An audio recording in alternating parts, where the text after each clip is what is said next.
Hey guys, we're back again. I got something brand new for you today. We're going to talk about the things that people think about on the streets. Well, I'm going to take it a little bit deeper. The craziest things that people think about on the streets. Started from the bottom, so I'm halfway up. I started from the bottom, now I'm halfway up. I started from the bottom, now I'm halfway up. I started from the bottom, now I'm halfway up. Alright, one day I was walking down the street, right? And I seen this dude that I met. His name that I enjoyed is the wisdom that Jamaica had brought into my life. Now, another thing that he used to do is, he used to tell me about him being a ladies' man. That is, dude, let me tell you about Jamaica, right? Jamaica is like a 80-something, 90-something year old man. He don't look like he 80 or 90 years old. Nah, the oldest you probably could have passed for was 70. And that's, 70 with the fountain of life. I mean, this dude has smooth skin, everything. He used to tell me, it's like, I drink a lot of water. That's how I stay in shape, do a little exercise here and there. And I still, educate my mind. Jamaica one day came up to me. He was like, I know your peoples. I know exactly what clan you from. I can tell you things about. I'm like, yeah, all right. Pure stranger just tell me. He was like, yeah, I got peoples back home who know about you. I was like, they know this person who I actually am. Say my name. It was like, I promise you, I know some people that know you. He was like, I put that on everything I love. He said, I described this person that I was talking to, and then they was telling me that they knew you. They told me this is your name, this is your woo woo woo. And I'm like, huh? He was like, all right. That's when he told me his real name.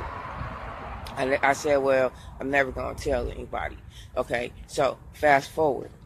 One day Jamaica come up to me, and we have been talking. And he starts telling me about the Rastafarian religion. Because that was his religion at the time. He was Rastafarian. And not because he is your stereotypical Jamaican.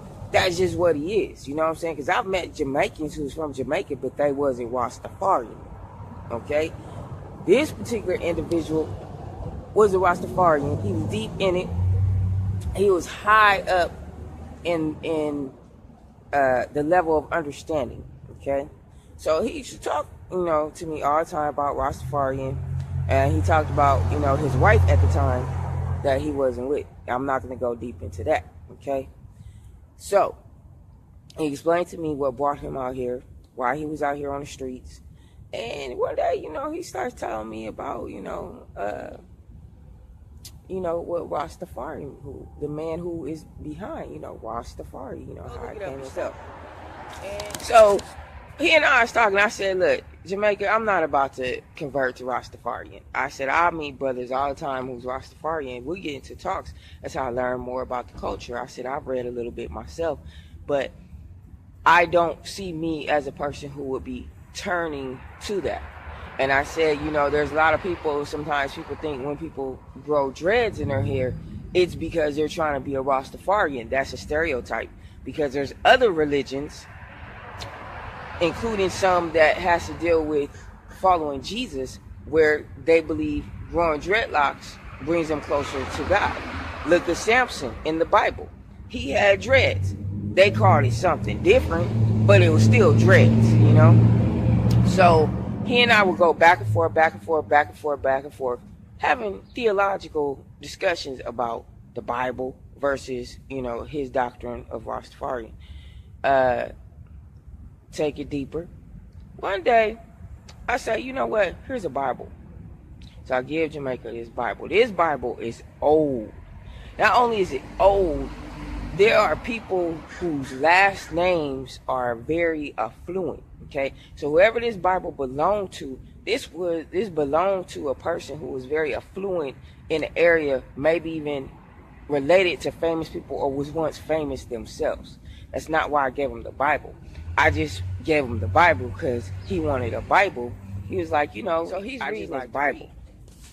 And I come through, I'm like, Jamaica, you still reading this Bible?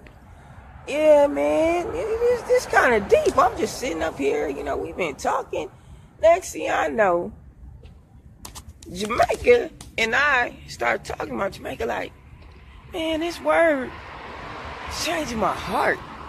This dude, I kid you not, gets converted from Rastafarian to Christianity like over a period of a month, okay?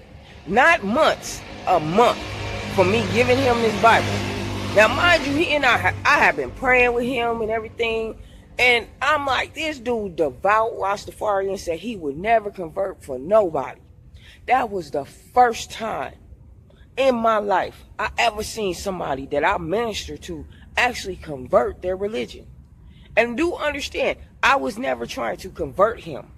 He was stuck in his ways. I never even, try to say, you're going to follow Jesus or you're going to go to hell. I never said that to him. We would just start in philosophical conversations, and I would just get deep in that word about stuff that I know about the Bible, And he used to compliment me. He was like, for a young cat, you know a lot about the Bible. I said I wasn't always like that, but I got deep in my word, and that's what I do.